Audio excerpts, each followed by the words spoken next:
환율 1,500원. 이 숫자 요즘 어디서든 들리시죠? 근데 솔직히 이게 왜 심각한 건지 잘 모르겠다고요. 정상입니다. 사실 대부분이 그래요.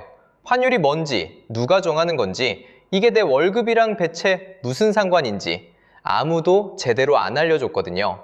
근데요, 지금 이 환율이라는 놈이 요원님의 치킨값부터 기름값, 대출 이자까지 전부 건드리고 있습니다. 내가 환율에 대해서는 정말 아무것도 모른다 해도 오늘 이 영상 하나면 환율이 완전히 정의됩니다. 내일부터 경제 뉴스가 달라 보일 거예요. 자, 돈의 냄새가 납니다. 바로 시작하죠. 환율, 매일 뉴스에 나오는데 솔직히 뭔지 잘 모르겠죠? 환율은요, 한마디로 달러의 가격입니다. 미국 돈의 가격이요. 요원님, 공항이나 은행에서 환전소 보신 적 있죠? 전광판에 숫자가 떠 있잖아요. 그게 환율이에요. 달러 한 장에 얼마인지를 보여주는 가격표인 거죠. 지금 그 전광판에 뜬 숫자가 1,517원. 이거 2009년 이후로 17년 만에 가장 높은 숫자입니다. 쉽게 말해서 달러 한 장 바꾸려면 1,500원이 넘게 든다는 거예요. 올해 초만 해도 1,420원이면 됐거든요. 3개월 만에 확 뛴 거죠. 근데 뉴스 보면 환율 관련 표현이 3개가 돌아다녀요. 환율이 올랐다, 달러가 강세다, 원화가 약세다. 이 3개가 다 같은 말입니다. 해외 직구 해보신 분들은 바로 와닿으실 거예요. 작년에 100달러짜리 물건 사면 13만 원이면 됐는데 지금은 15만 원이 넘거든요. 그 물건이 갑자기 좋아진 게 아니라 우리 돈의 힘이 약해진 거예요. 환율 숫자가 올라간다. 그러면 우리 돈이 약해지고 있다. 이것만 기억하시면 됩니다. 쉽죠? 근데 여기서 한 가지 궁금한 게 생기거든요. 이 환율이라는 놈은 대체 누가 올리고 내리는 걸까요? 혹시 환율을 정부가 정한다고 생각하셨어요? 아침에 기획재정부에서 오늘 환율은 얼마입니다. 이렇게 정하는 거 아니냐고요? 아닙니다. 환율은 시장에서 알아서 정해져요. 근데 그 시장을 움직이는 핵심이 딱 2개 있거든요. 첫 번째, 이자 차이예요. 지금 한국은행에 적금 넣으면 이자가 2.5%쯤 됩니다. 근데 미국은행에 넣으면요, 3.5% 이상이에요. 같은 돈을 맡기는데 미국이 이자를 더 많이 주는 거죠. 요원님이라면 어디에 넣으시겠어요? 당연히 이자 많이 주는 쪽이잖아요. 이게 나라 단위로 벌어지고 있는 겁니다. 전 세계 돈이 미국으로 몰려요. 근데 미국에 돈 넣으려면 달러로 바꿔야 하잖아요. 달러 사려는 사람이 많아지니까 달러 가격이 올라가는 거예요. 한정판 운동화도 사려는 사람이 많으면 가격 올라가잖아요. 똑같은 원리입니다. 두 번째, 지금 달러가 전 세계에서 인기 폭발이에요. 이자 때문만이 아니라 전쟁까지 터졌거든요. 세상이 불안하면 사람들은 어떻게 해요? 가장 안전한 곳에 돈을 넣죠. 그게 달러예요. 세계 최강 화폐니까요. 그래서 지금 유로도 약해지고 엔화도 약해지고 전 세계 돈이 달러로 달려가는 중이에요. 자, 정리하면요. 미국이 이자도 더 많이 주고 달러 인기도 폭발. 이러면 어떻게 됩니까? 달러 가격이 치솟고 원화는 밀려나는 거죠. 지금이 정확히 이 상황이에요. 양쪽에서 동시에 밀리고 있는 겁니다. 근데 요원님, 여기까지 듣고 이런 생각 드시죠? 그래서 그게 나랑 무슨 상관인데? 좋은 질문이에요. 지금부터가 진짜 재밌습니다. 환율이 오르면 요원님 일상에 뭐가 달라지냐? 결론부터요, 모든 게 비싸집니다. 제일 먼저 느껴지는 게 치킨이에요. 요원님, 요즘 치킨 한 마리 시키면 만만치 않잖아요. 왜 올랐냐고요? 치킨 만드는 데 들어가는 닭고기 사료, 기름, 포장재, 이거 다 수입이에요. 달러가 비싸지면 수입하는 데 돈이 더 들고 그게 치킨 값에 올라타는 거죠. 아메리카노도 마찬가지예요. 원두가 수입이니까요. 근데 이건 시작일 뿐이에요. 진짜 무서운 건 기름값이거든요. 기름은 모든 물가의 엄마예요. 예를 들어 택배 하나가 우리 집에 오려면 트럭이 굴러가야 하잖아요. 그 트럭에 기름이 들어가죠. 기름값이 오르면 택배비가 오르고 택배비가 오르면 그 안에 든 물건값도 올라가는 거예요. 이런 식으로 기름은 모든 물가를 끌어올립니다. 근데 한국은 에너지의 93%를 수입해요. 거의 전부를 밖에서 사온다는 거예요. 이 에너지를 달러로 사야 하는데 달러가 비싸졌잖아요. 기름값 자체도 올랐는데 그 기름 살 달러도 비싸진 거예요. 이중폭탄이죠. 숫자 하나만 보여드릴게요. 환율이 1,400원에서 1,500원으로 올랐잖아요. 이것만으로 수입 원가가 약 7% 뜁니다. 근데 이마트가 물건 팔아서 남기는 마진이 1, 2%밖에 안 돼요. 수입 비용은 7% 올랐는데 마진이 2%? 방법이 없잖아요. 물건값을 올리는 수밖에요. 그게 요원님 장바구니에 꽂히는 겁니다. 대출이자도 문제예요. 환율이 오르면 한국은행이 금리를 쉽게 못 내려요. 왜냐면 금리를 내리면 아까 말한 이자 차이가 더 벌어지고 그러면 환율이 더 오르니까요. 금리를 내리고 싶어도 못 내리는 거예요. 대출 있으신 분들한테는 이자 부담이 계속된다는 뜻이죠.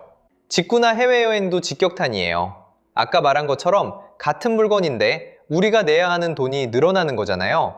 넷플릭스 요금도 달러 기준인데 환율 오르면 원화로 더 내야 하는 거 아시죠? 자, 여기까지 들으시면 환율이 남의 일이 아니라는 게 슬슬 느껴지시죠?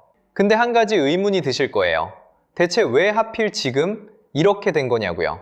자, 여기부터 좀 현실적인 얘기를 해야 하는데요. 겁주려는 게 아니라 지금 상황을 정확히 아셔야 하니까 쉽게 갈게요. 올해 2월 28일 미국이 이란을 공격했습니다. 전쟁이 터진 거예요. 이게 왜 환율이랑 연결되냐고요? 이란이 호르무즈 해협이라는 바닷길을 막아버렸거든요. 이름은 어려운데 이것만 기억하세요. 전 세계 석유의 20%가 지나가는 길이에요. 근데 그 길이 막혔어요. 배가 95% 이상 못 지나가고 있습니다. 기름이 안 오니까 국제 기름값이 폭등했죠. 전쟁 전에 60, 70달러 하던 게 지금 112달러, 거의 2배 가까이 뛴 거예요. 그리고 아까 말했죠. 세상이 불안하면 돈은 달러로 몰린다고. 전쟁 터지니까 전 세계가 달러 사재기를 시작한 거예요. 달러 가격이 치솟고 환율이 1,500원을 뚫어버린 겁니다. 근데 여기서 이런 생각 드시는 분 있을 거예요. 잠깐, 한국 반도체 잘 나가잖아. 삼성전자, SK하이닉스. 반도체 수출 잘 되면 달러 벌어오는 거니까 환율 좀 내려가야 하는 거 아니야? 맞아요. 실제로 작년 12월, 올해 1월, 2월에 반도체 실적 좋다는 뉴스 나올 때마다 환율이 잠깐씩 내려갔거든요. 3번이나요. 근데 그때뿐이에요. 금방 다시 올라왔어요. 왜냐면 지금 달러 강세가 전 세계적인 거라서 한국 반도체 하나로는 이 흐름을 못 막는 거예요. 게다가 삼성이나 하이닉스가 번 달러를 다 원화로 바꾸는 것도 아니거든요. 미국에 공장 짓는데 재투자하니까 그 달러가 한국으로 안 들어와요. 솔직히 혼자서 나라 전체 환율을 짊어지기엔 좀 무거울 수도 있지만 삼성전자, 하이닉스, 화이팅입니다. 네, 그래서 진짜 문제가 뭐냐면요. 같은 비를 맞아도 우산 있는 사람은 괜찮고 없는 사람은 흠뻑 젖잖아요.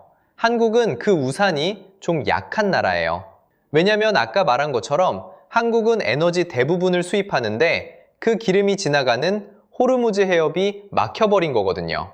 수출입으로 먹고 사는 나라인데 에너지가 안 들어오면 공장이 멈춰요. 거기에 미국이랑 비상시 달러 빌려주기로 약속한 거, 통화 스와프라고 하는데 이것도 2021년에 끝나고 아직 다시 안 맺었어요. 쉽게 말해서 급할 때 달러 빌릴 친구가 없는 상태예요. 그 결과가 3월 23일에 터졌습니다. 한국 주식시장이 하루 만에 6% 넘게 폭락했어요. 외국인 투자자들이 3월 한 달에만 30조 원어치 한국 주식을 팔고 나갔고요. 이쯤 되면 이런 질문이 드실 거예요. 정부는 뭐 하냐고요? 비상금이 4,280억 달러나 있다면서 왜 안 쓰냐고요?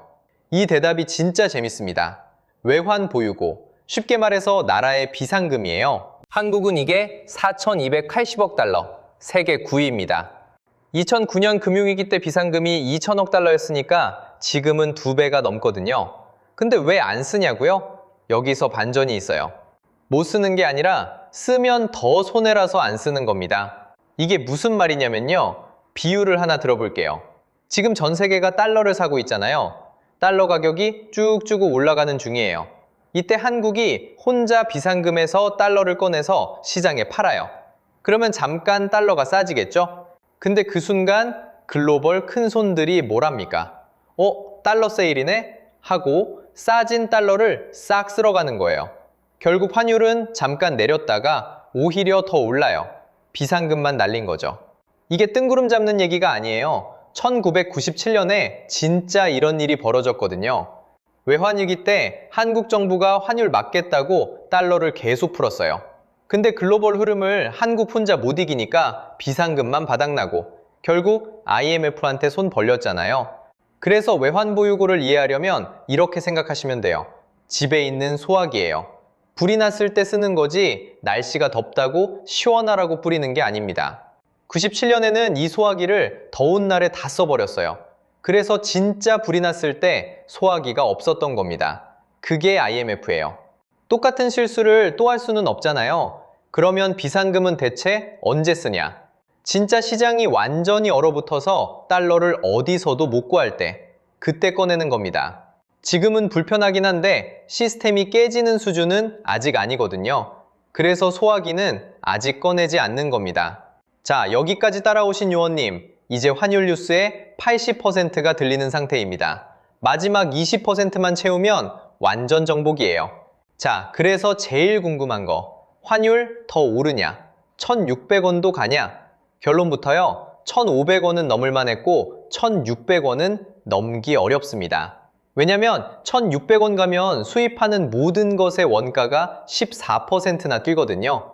아까 이마트 마진이 1에서 2%라고 했잖아요. 14% 올라가면 진짜 장사를 못해요. 그렇게 되기 전에 한국은행이 금리를 올려서라도 막을 겁니다. 증권사들도 1,440원에서 1,550원 사이를 전망하고 있고요. 앞으로 눈여겨볼 날짜 딱 2개만 기억하세요. 4월 6일, 이란 공격 유예가 끝나는 날이에요. 전쟁이 커지냐, 협상이 되냐, 여기서 갈립니다. 그리고 4월 10일, 한국은행 금리 결정일이에요. 이 두 날이 4월 환율의 방향을 정합니다. 그리고 앞으로 뉴스에서 환율 나올 때 이것만 체크하세요. 하나, 미국 금리가 어떻게 됐나? 둘, 중동 전쟁 상황이 어떻게 됐나? 이 2개만 보면 환율이 올라갈지 내려갈지 감이 옵니다. 오늘 배운 거 바로 써먹을 수 있는 거예요. 요원님, 이제 내일 뉴스에서 원달러 환율 나오면 달라 보일 겁니다. 왜 올랐는지, 정부가 왜 가만히 있는지, 내 장바구니에 뭔 영향인지 이제 다 보이시잖아요. 머니토클럽은 고퀄리티 정보를 꼭꼭 씹어서 아주 쉽게 떠먹여드립니다. 에이, 오늘도 쉽다더니 또 어려웠나요? 구독하시고 하나 둘 듣다 보면 이쯤이야 하는 날 금방 옵니다. 이 영상은 투자 권유가 아닌 정보 제공 목적입니다. 그래서 오늘 결론은 삼성전자, 하이닉스, 화이팅!